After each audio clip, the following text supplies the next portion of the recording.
Hi friends, welcome back to our channel చిన్న నిష. ఇవాళ మన వీడియో వచ్చేసి దసరా నవరాత్రిలో 3వ రోజు అయితే ఏ గుళ్ళకి వెళ్ళాము, ఎక్కడ అమ్మవారిని దర్శనం చేసుకుందాం ఈ వీడియోలో అయితే చూసేద్దామా ఫ్రెండ్స్. ఫస్ట్ వచ్చేసి శ్రీ మహాలక్ష్మి గణపతి దేవస్థానం నందు అయితే గంట్లమ్మ చెట్టు ఇదిలో ఉన్న శ్రీ మహాలక్ష్మి గణపతి దేవస్థానం నందు అయితే ఇలా పూజలు అయితే మార్నింగ్ పూట అయితే జరుగుతున్నాయండి. సాయంత్రం వచ్చేసి అమ్మవారి అలంకరణ అసలు ఎంత చక్కగా ఉన్నారో చూస్తున్నారు కదా. అమ్మవారు చంద్రఘంట అంటండి. మనం పేరు కొత్తగా విన్నట్టు ఉంటుంది, కానీ అమ్మవారు రోజుకు ఒక రకంగా ఒక్కొక్క పేరులో అమ్మవారు ఉంటారు కదండి. మనం ఇవన్నీ తెలుసుకోలేము. అలాగా ప్రతి గుళ్ళల్లో వేసే వేషాలకి ఈ గుళ్ళో అమ్మవారి అలంకరణకి చాలా డిఫరెంట్గా అయితే అనిపిస్తూ ఉంది. ఇక్కడ కూడా హిమాలయాల్లో ఉన్నట్టు విష్ణుమూర్తి ప్రవలిస్తున్నట్టు సెట్టింగ్ భారీ సెట్టింగ్ లాగా చాలా కనుల విందుగా అయితే ఉంది కదండి.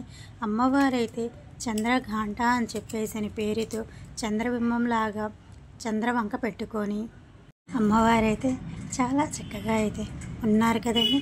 అక్కడి నుంచి అయితే పక్కనే ఉన్న చిన్న వాసవి కనికా పరమేశ్వర అమ్మవారి దేవస్థానానికి అయితే వెళ్ళిపోయామండి. అక్కడ చూస్తున్నారు కదా, అమ్మవారు గాయత్రి రూపంలో ఎంత కనుల విందుగా ఉన్నారేనండి. హిమాలయాల సెట్టింగ్ కదా, హిమాలయ సెట్టింగ్లో గాయత్రీదేవి అమ్మవారు చూడటానికి 2 కళ్ళు అయితే సరిపోవన్నమాట. అంత చక్కగా అలంకరణలో అయితే ఉన్నారండి. మీరందరూ చూస్తారని చెప్పేసి వీడియో అయితే పెడుతున్నాను. చూస్తున్నారు కదా ఎంత చక్కగా ఉన్నారో కదండి. గాయత్రి అమ్మవారు అయితే చూడడానికి మనకి 2 కళ్ళు సరిపోవన్నమాట. మన ప్రతి ఇంట్లోనూ అమ్మవారు కొలువై ఉంటారు ఈ దసరా నవరాత్రుల్లో. అలాగే అమ్మవారి గుళ్ళల్లో కూడా చూస్తున్నారు కదా ఎంత చక్కగా ఉన్నారో కదండి. దసరా 9 రోజులైతే ప్రతి సంవత్సరం మనం 9 రోజులే జరుపుకుంటాం, కానీ ఈ సంవత్సరం 11 రోజులు జరుపుకుంటున్నాం కదా. 11 రోజులు అనేది ప్రతి సంవత్సరాలకు 11 సంవత్సరాలు ఒక్కసారి మాత్రమే వస్తుందంటండి. ఇలాగా మనకైతే ఈ సంవత్సరం అయితే ఇలా 11 రోజులైతే జరుపుకుంటున్నాం. అమ్మవారు గాయత్రి రూపంలో చూడడానికైతే చాలా చక్కగా అయితే ఉన్నారండి. పెద్ద గుళ్ళో వచ్చేసి అమ్మవారు రాజరాజేశ్వరి దేవి అలంకరణలో అయితే ఉన్నారండి. నేనైతే వీడియో అయితే తీయడం కుదరలేదు. పక్కనే ఉన్న గీతా మందిరంలో ఇలా సెట్టింగ్ అయితే చేశారండి.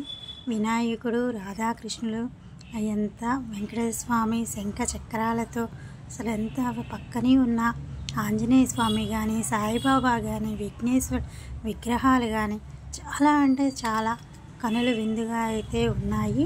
చూసుకొని మేము ఇంటికి వచ్చే దారిలో మళ్ళీ చిన్న గుళ్ళో హారతి అయితే ఇచ్చేస్తున్నారండి.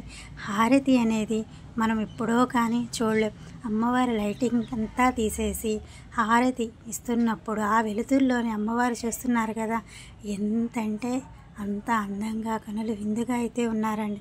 మనం ఎక్కడెక్కడికో వెళ్ళి చూస్తాం, కానీ మనం వచ్చేటప్పటికల్లా అమ్మవారి హారతి జరుగుతుందని చెప్పేసి అని లోపలికైతే వెళ్ళిపోయామండి. చూడండి, అమ్మవారు హారతి వెలుగుల్లో ఎంతంటే అంత అసలు చాలా అంటే చాలా అందంగా అయితే ఉన్నారండి. ఈ వీడియోస్ అన్నీ మీకు నచ్చినట్లయితే లైక్ చేయండి, షేర్ చేయండి, కామెంట్ చేయండి, సబ్స్క్రైబ్ కొట్టుకొని పక్కనే ఉన్న బెల్ ఐకాన్ అయితే క్లిక్ చేయండి. మరిన్ని వీడియోస్ కోసం మన ఛానల్ అయితే చూస్తూనే ఉండండి. కీప్ వాచింగ్ చిన్న ఉషా. Bye bye. నెక్స్ట్ వీడియోలో మళ్ళీ కలుద్దాం.